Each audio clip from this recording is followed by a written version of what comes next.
So, I got you guys a text message about, hesitancy, lack of confidence, and I wanted to share this with you.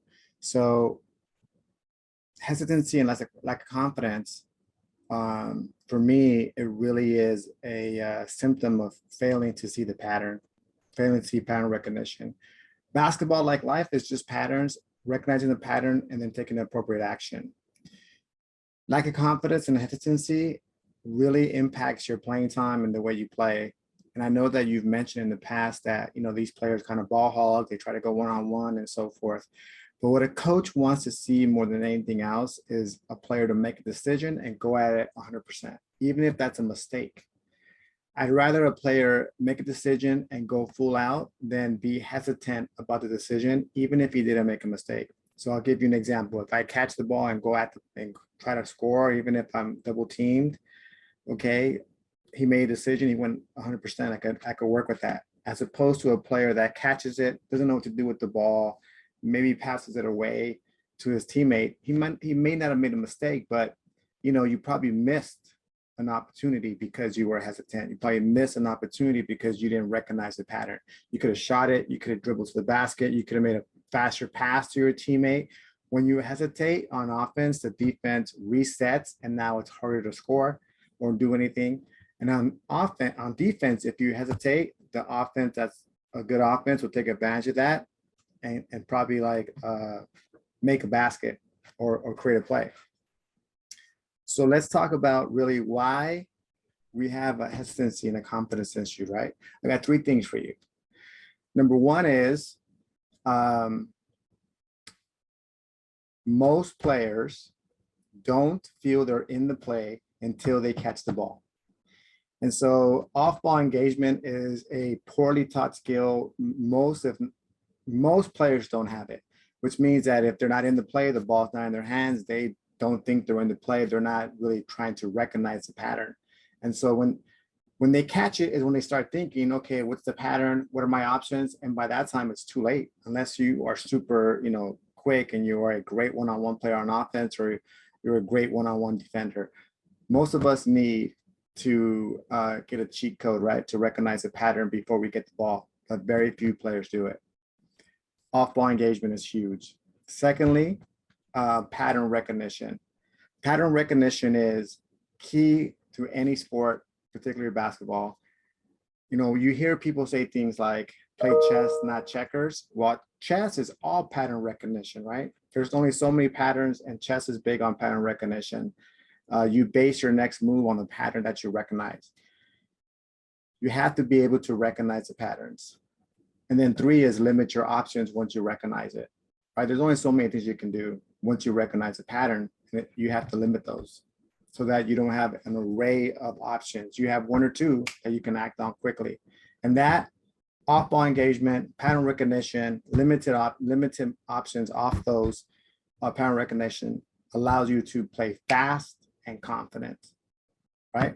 So I'll give you an example on pattern recognition. Basketball is full of patterns. And one of the most common patterns you see in basketball is a drive and dish, right? A guy drives and he dishes it out.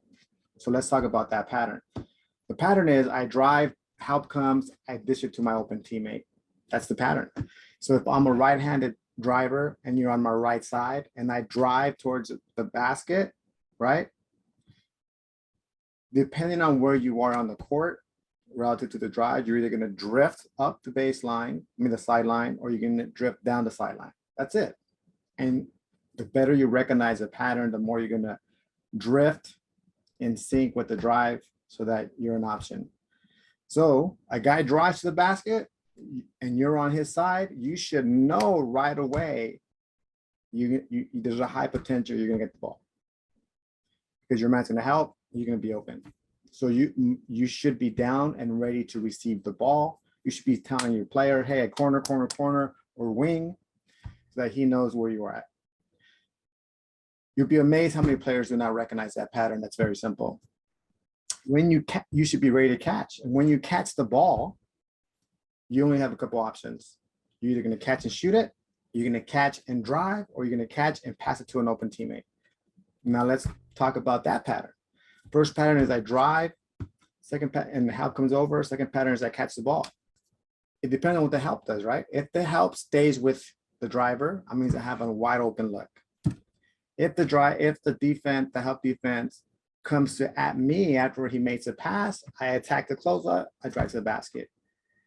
If my teammate's man comes over to help, when I catch it, pass it over to my teammate, he makes a wide open look. There's only so many options, right? I drive, I'm ready to catch, I read the help, and I make the play. That's it. You'd be surprised how many players do not recognize those two patterns and don't drift and lift on the drive. And when they catch it, don't react and read the help defense to make the right move. So how do we get better at that? We have to see that pattern as many times as we can in order for our brains to be able to recognize that pattern faster. Those that are better players are not always the quickest. They're not always the strongest. They're the player that can recognize a pattern the fastest. If you play 5-on-5 basketball, you might get that drive and dish 10 times in a game. Maybe that's if you play the whole game. If you play 3-on-3, you see that pattern 30 times in a game. So maybe you should play a lot of 3-on-3, a lot of 2-on-2. Your brain will see that pattern more often and you'll be able to recognize it quicker. The other thing is, of course, your options. When you catch it and you shoot it, or you catch and drop, or you catch and pass, whatever. I'm gonna tell you what happens for most players. Most players I'll ask, do you know how to train? And they'll say, yes, I know how to train. I show up to the training session, I'm ready to go, I warm up correctly, I listen to instructions, I go hard. Yes, I know how to train. But I would tell you that's the least of it, of knowing how to train. The most important thing of knowing how to train is knowing how to translate what you're doing in training to a game. And the way you do that is you see the patterns in a game, and then you set up your training to mimic those patterns in the game. And I'll give you an example of normally what happens. So you go to a trainer, and the trainer will say, okay, we're gonna catch the 3-point line at the wing, we're gonna pump fake, we're gonna push dribble, we're gonna go between our legs cross from right to left, and then back behind our back, a cross behind our back, and then we're gonna do a step in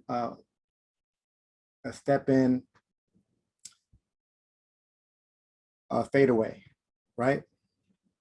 And you say, yeah, and the player does it. He does a pump fake, push dribble, cross between the legs, behind the back, step back, shoots it. It looks good. Trainer's like, yes. Parents are happy. It looks awesome. Player thinks that's great.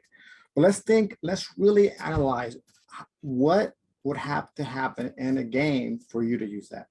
So in a game, it would mean that you would catch it.